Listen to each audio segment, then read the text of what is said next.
Eu estou aqui no meu escritório em casa. São 11h15 da noite, 22 de abril de 2025.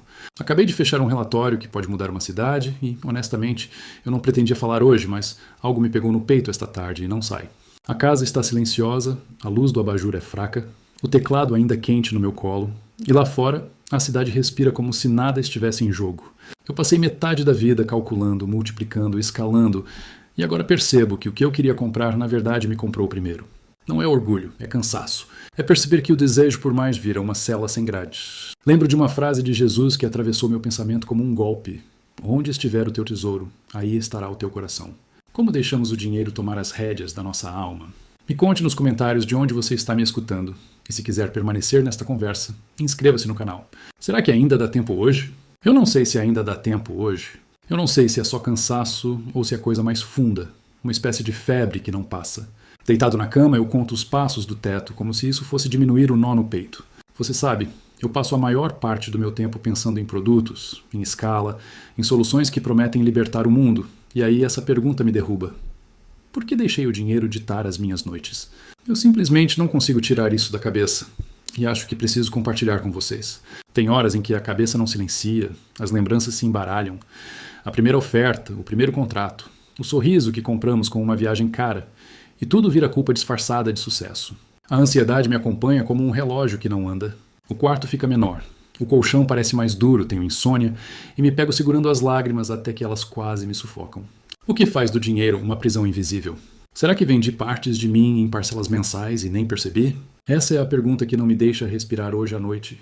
E eu sinto que a resposta pode mudar não só a minha história, mas a tua. Fica comigo, porque eu vou procurar essa resposta e não pretendo pular os passos. E antes de seguir, quero pedir algo, mas ainda não vou orar.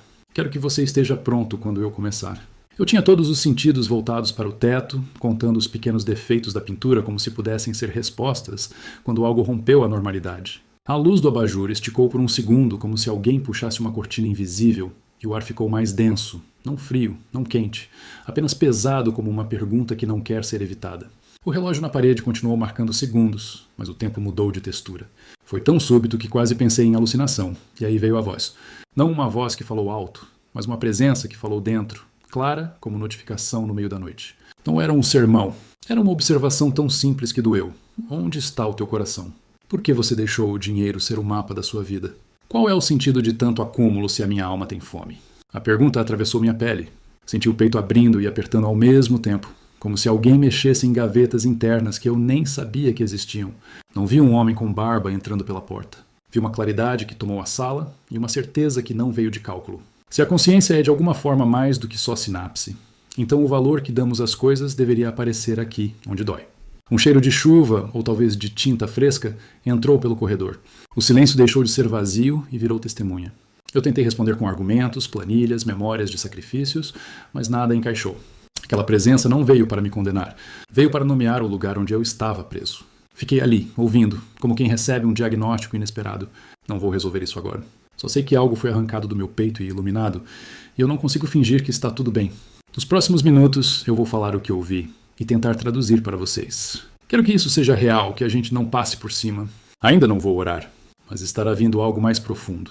Eu não sabia o que esperar. Só sei que a presença ficou ali, paciente, e então veio a sequência de coisas que vou tentar traduzir em princípios. 7 pontos que tocaram meu peito e que agora eu passo a vocês, um por um, porque cada um abriu uma fresta de luz. A prisão é invisível. A primeira coisa que eu ouvi foi curta. A cela não tem barras. Isso entrou em mim como uma atualização no meu sistema, uma notificação que não dá para ignorar. Eu percebi que o dinheiro construiu paisagens dentro de mim que eu nem via. Corredores bem iluminados que pareciam caminhos e eram prisões. Para mim, isso foi um alívio e um corte ao mesmo tempo. Reconhecer que eu estava preso tirou metade do peso. Porque culpa vira companhia quando a gente finge que está livre.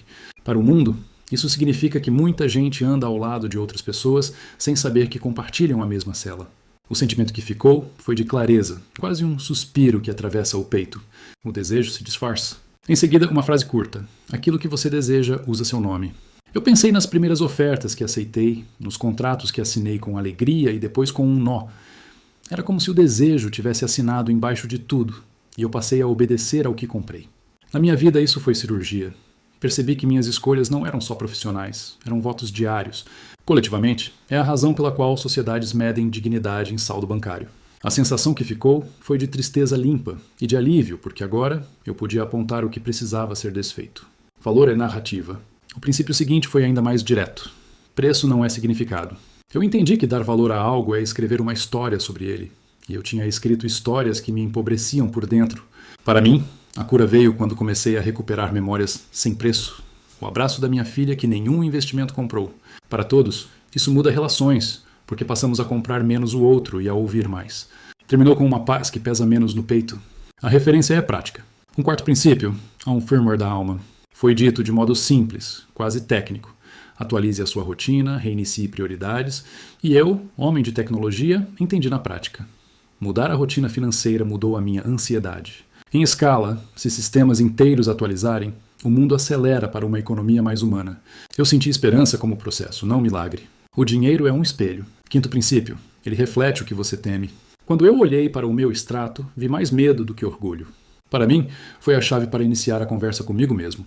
Para a coletividade, revela quem somos quando as luzes se apagam. A sensação foi de expor-se e ser aceito. Intenção precede posse. Sexto, ter algo não é o mesmo que ser preenchido por ele. Eu fazia a equação inversa e perdia noites. Aceitar isso foi como desligar uma luz que me ofuscava. Se muitos aceitarem, menos lares terão jantares silenciosos. Existência é outro nível? Sétimo princípio. A alma roda numa arquitetura que não é dinheiro. Existe um padrão que não se corrompe por saldo, e lembrar disso me deu o paradoxo mais simples. Perdi e ganhei ao mesmo tempo. Perdi certezas falsas, ganhei clareza. Eu sei que cada um desses pontos precisa ser vivido e não apenas entendido. Ainda guardo perguntas, ainda tenho a ansiedade, e é por isso que não vou fechar aqui com resposta definitiva.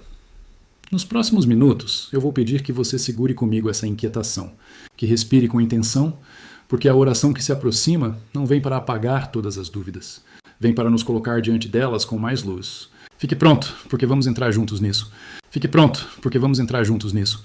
Eu me rendi ali mesmo, no escuro do escritório, as mãos frouxas sobre o colo, e a rendição veio como chuva, sem drama, ao só um ceder súbito que me tirou o ar e me encheu de som. Eu chorei como o homem que guarda pedra no peito, e de repente a pedreira desaba. As lágrimas escorreram quente, o choro saiu engasgado, e com ele uma sensação curiosa de leveza, como se anos de peso fossem retirados em segundos. O corpo ficou estranho de tão leve. Aquele mesmo corpo acostumado a sustentar metas e planilhas, agora parecia flutuar 1 centímetro acima da cadeira. Foi tão técnico quanto íntimo. Senti como se tivesse corrigido um bug antigo no meu sistema, apagado um arquivo que travava o sistema da alma. Eu estava ali, pensando em coisas que nunca pensei alto. Deus, fé, culpa. E para ser honesto, não é algo que eu faça com frequência. Na verdade, eu falei com Jesus. Não a ideia distanciada que a gente às vezes usa para enfeitar conversa, mas falei com o nome. E sei como isso soa vindo de alguém que passou metade da vida negociando valor. Não conclui nada. Foi só o começo de uma entrega que doeu e libertou. Ainda tenho perguntas. A angústia pulsa e nos próximos minutos eu vou abrir isso com vocês, passo a passo, sem promessa de solução pronta. Talvez você também carregue esse peso. Eu te imagino aí no sofá, na cozinha, olhando para o teto às 11 da noite. Talvez você sinta solidão mesmo, rodeado de pessoas. Talvez tenha sido traído por alguém que jurou lealdade. Talvez ainda conte cada perda como se fosse uma dívida. Talvez o medo da morte bata à porta quando tudo fica quieto. Talvez a culpa seja um tênis que você não consegue tirar. Essas são feridas comuns. E o que eu ouvi naquela noite não veio para minimizar nenhuma delas, veio para apontar caminho através delas. Quando digo que a prisão é invisível, não estou falando de conceitos bonitos. Estou falando do silêncio do almoço onde ninguém pergunta como você está. Da conta bancária que transforma abraço em mercadoria. Do telefone que vibra e ninguém chama pelo seu nome verdadeiro. As revelações que eu compartilhei não são só ideias elegantes para postar. São convites práticos para reescrever sua rotina, para colocar um freio nas escolhas que te corroem por dentro. Pense na primeira dor que veio à sua cabeça agora. O que aquela dor costuma comprar em você quando tenta ser silenciada com trabalho, com viagens, com presentes? A pergunta não é tanto o que a vida vai nos dar depois do fim. A pergunta é o que estamos permitindo que ela nos tire antes de morrer. Eu sei que soa duro, porque fui eu quem chegou aqui por anos de negociações e justificativas e sei como é difícil admitir. Mas existe um movimento concreto, não mágico, que começa com um gesto simples, nomear. Dizer em voz alta para si mesmo que há solidão, que houve traição, que a perda não foi justa, que o medo existe, que a culpa pesa. Isso é terapia, não espetáculo. Deus não nos promete um caminho sem pedras. Ele nos dá um caminho que vale a pena caminhar. E parte disso é aprender a distinguir entre o que alimenta e o que só ocupa espaço. Para mim, as 7 frestas que eu traduzi depois daquela presença viraram pequenas práticas. Colocar limites nos impulsos, recuperar memórias sem preço, reiniciar rotinas, conversar com quem importa sem transações, olhar o extrato e perguntar qual medo ele esconde, aceitar que posse não substitui plenitude, lembrar que a alma tem arquitetura própria. Cada uma dessas práticas muda uma noite, e depois uma semana, e depois o tom das conversas na mesa de jantar. Eu não digo que é fácil, mas é possível, porque eu já comecei a fazer. Tropeçando, falhando e recomeçando. Agora, eu quero que você segure essa inquietação comigo. Nos próximos minutos, vamos orar juntos, mas não é uma oração que promete apagar tudo. É uma oração para iluminar onde dói, para preparar o coração, para abrir espaço ao que vem depois. Respire fundo comigo. Não vamos fechar capítulos aqui. Vamos apenas acender uma lâmpada para continuar. Agora vamos orar juntos. Agradecemos pela revelação que veio como lâmpada no escuro, por essa clareza que tocou o peito e mostrou onde a prisão estava. Obrigado pelo incômodo que se tornou ponte, pela voz que nomeou o que eu vinha evitando. Pedimos transformação nas pequenas escolhas de cada dia, que a avareza se converta em cuidado, que limites nas rotinas libertem tempo para abraços sem preço. Que o medo seja reconhecido e não mais dirigido às nossas decisões. Para vocês que estão assistindo e seguram perdas, preocupações ou medo da morte, que esta oração traga consolo. Agora, deixe-me falar diretamente com quem pensa: você não sabe minha situação. Este é um convite à mudança, não um veredito. Que haja esperança para o caminho adiante e que nos envolva consolo e paz. Ficar por aqui, inscrever-se, comentar o que essa noite despertou em você e curtir são formas de seguirmos juntos. Liberdade começa quando o coração muda.